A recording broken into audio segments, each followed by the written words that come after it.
Hey everybody, welcome back. So let's talk about the public service announcement in New York City.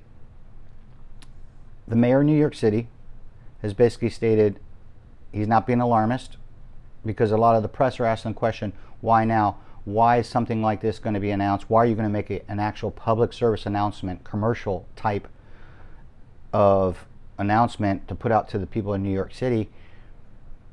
That's actually scaring a lot of people. And especially, when we look back after what's happened over the last couple of years, not just in the United States, but around the world, we've had mandates, global lockdowns, businesses have gone out of business, and then of course we've had, quite a bit of wealth transfer, and we won't even go into that one.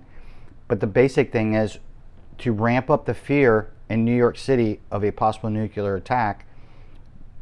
There's a lot of things that go into that.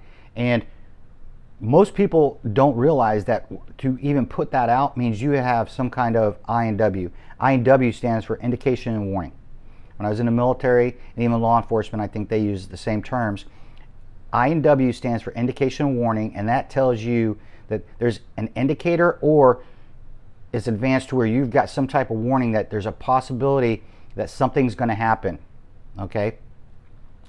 So to put out a crafted message and into a film form for the public means you've known about this for just a little bit. All right, they've known about this for a period of time, and now they're putting it out to the public because they fear that, hey, there could be a possibility if somebody was to get something into the country. Now, for a lot of you that maybe don't understand how you would get one in, there's a lot of things that the government can do through our ports of entry. They try to I guess you could say, detect. So they'll have special devices out there. They try to pick up on any type of radiological activity, and usually any type of nuclear device is going to have that. So they're going to be able to pick it up, understand it, and they're going to be able to take action on it and try to either dispose it or detonate it, which obviously you don't want to detonate it, but you try to disarm it and get it out of the area. Maybe transport it out of the area, detonate it somewhere else. One of the biggest things people need to understand is, even if you have the technology to do that, there's other countries out there that actually have a technology to possibly be able to cloak it or hide it. And that's the biggest fear right now is, is this threat real? And if it is real, what are you doing for the people of New York besides giving them a public service announcement, telling them to run into buildings, right? So I'm going to show you this right here. And this was back in March, and I think in April, in Romania and a lot of the European countries, they were actually issuing out iodine tablets because of the war in Ukraine. They were afraid, and they're still afraid, that it could possibly go nuclear, right? Now, the iodine tablets, the reason why they want to issue out those iodine tablets is because you take those iodine tablets, and it's supposed to help your thyroid, whether it's here or the other thyroids within your body, the glands, to basically be able to process and filter out the radiation that would come with a nuclear blast or nuclear contamination, right? So there's some big things that, the city of New York might want to invest in, right? I haven't spoke to the mayor, but I would tell you right now, one of the things I would tell him is, hey, this is the type of stuff that needs to be stocked up in the city.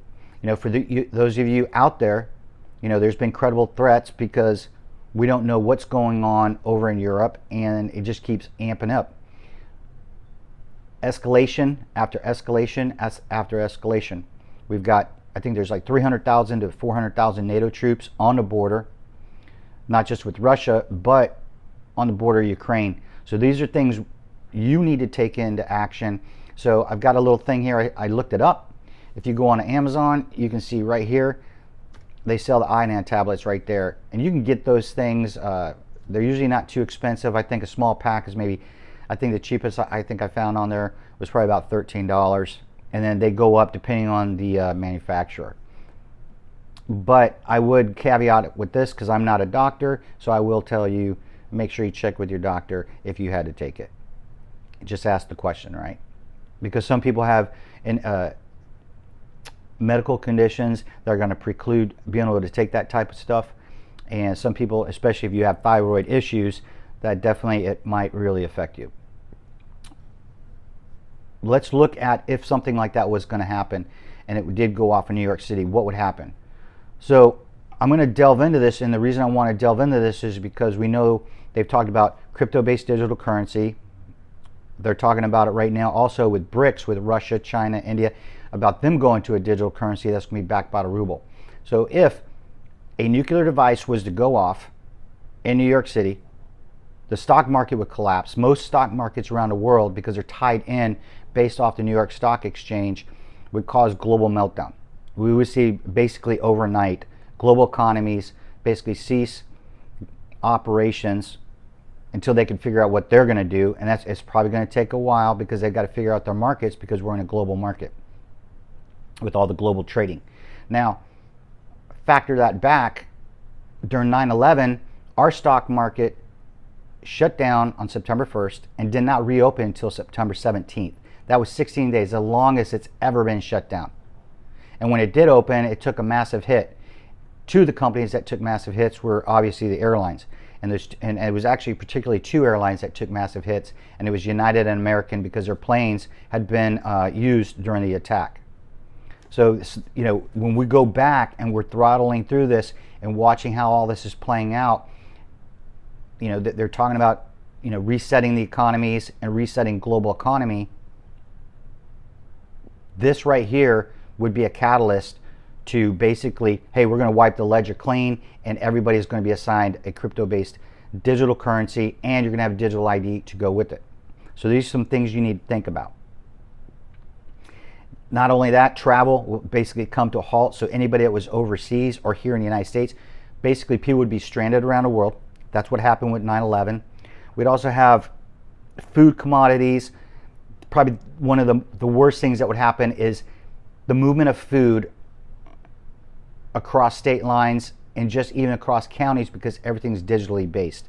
So we're talking beef, you know, the cattle industry, chicken, poultry. We're talking farms. The whole farmers' equity market would basically come to a standstill. We would see food that's supposed to be coming from Iowa, maybe to Florida. Basically, they wouldn't be able to move it, because unless the order was placed and they were already on the road, we would see a massive hit, not just in the grocery stores, but we'd also see it everywhere in small markets. We would see it. The only thing that would really hold together is the regional markets. Regional markets would be able to hold together to a point if they had good leadership. That's why in previous videos I've told you, hey, start going to the local butcher, start going to the local farmers market, because they're the ones who have locally grown food that you know you can depend on all the time. All right. And like I said, you know, the other thing, think about why warnings come out and use those as indicators to what you might want to do. And a lot of times, like I said, the European Union is issuing out iodine tablets.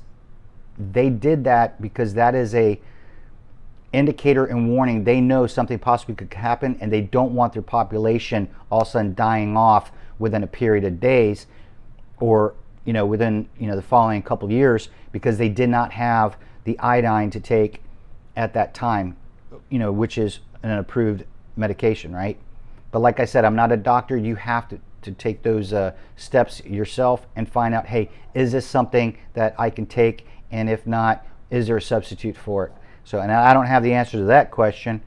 Like I said, I'm not a doctor, but I will tell people, hey, get out there, pay attention to what's going on, and keep your head on a swivel. And anyways, I hope you guys are doing good, but I wanted to get this out because I still see there's a lot of stuff coming out. People are saying, hey, don't be alarmed, it's nothing big. Listen, you have to use your intuition, you have to use your critical thinking, all right? So anyways, hope you guys are doing well. Have a great night, and we'll catch you guys tomorrow. You guys take care.